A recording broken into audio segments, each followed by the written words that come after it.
Welcome back. Our guest, Tim Canova, ran against Congresswoman Debbie Wasserman Schultz in the 2016 Democratic primary. She won the primary and kept her seat in Congress. But here's where it gets interesting. Tim filed a lawsuit last year to inspect the ballots from the election. But after he filed the lawsuit, the paper ballots were destroyed. He's now calling for a federal investigation. So, Tim, she's been accused of rigging the presidential election, now her own election. Well, let's be clear that it was the Broward County Supervisor of Elections and not Debbie Wasserman Schultz who actually destroyed the ballots. We had our concerns about the accuracy of the vote count based on what a number of election integrity groups were saying to us. We thought, let's put in a public records request under Florida's law. Florida has a very good public records law.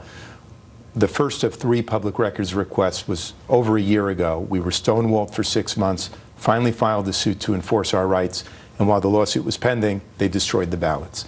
And that's in violation, apparently, according to Politico's interviews with 7 election law experts, in violation of federal law and in defiance of the court itself. So you've got to ask, why would somebody be violating the law to destroy ballots? But what made you think there was something dodgy about this in the first place? Why are you even involved? Well, you know, the public opinion polls said one thing, and the public opinion polls were based on a pretty limited sample size of maybe 400 voters with landlines and not cell phones.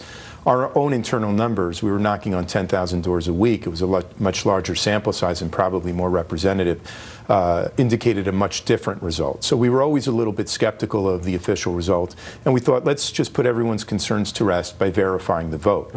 And what we found was very disturbing. You know, when you cannot even have paper ballots that are secured. Amazing, destroying it after the request.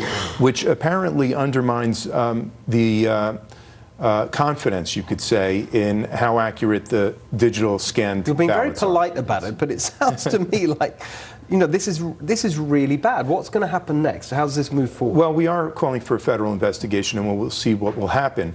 And I'll say it's not limited to my own district. I mean, we saw in the last presidential election voter suppression happening on a massive scale. Just a couple of months ago, the New York City Board of Elections admitted in a consent decree that they had purged more than 200,000 voters from their presidential primary, and they promised not to do it again. And how many? 200,000 voters in New York City alone, and now I'm hearing from folks in Putnam County and Orange County and all over New York State saying it happened there as well. It's really interesting because, I mean, normally that voter suppression argument you hear is, you know, always directed by Democrats against Republicans. Here it's by a populist Democrat against an establishment Democrat. But let me be clear. You know, you take a look at the Jon Ossoff election in Atlanta. There's lots of concerns that Republicans may have been stealing from Democrats there.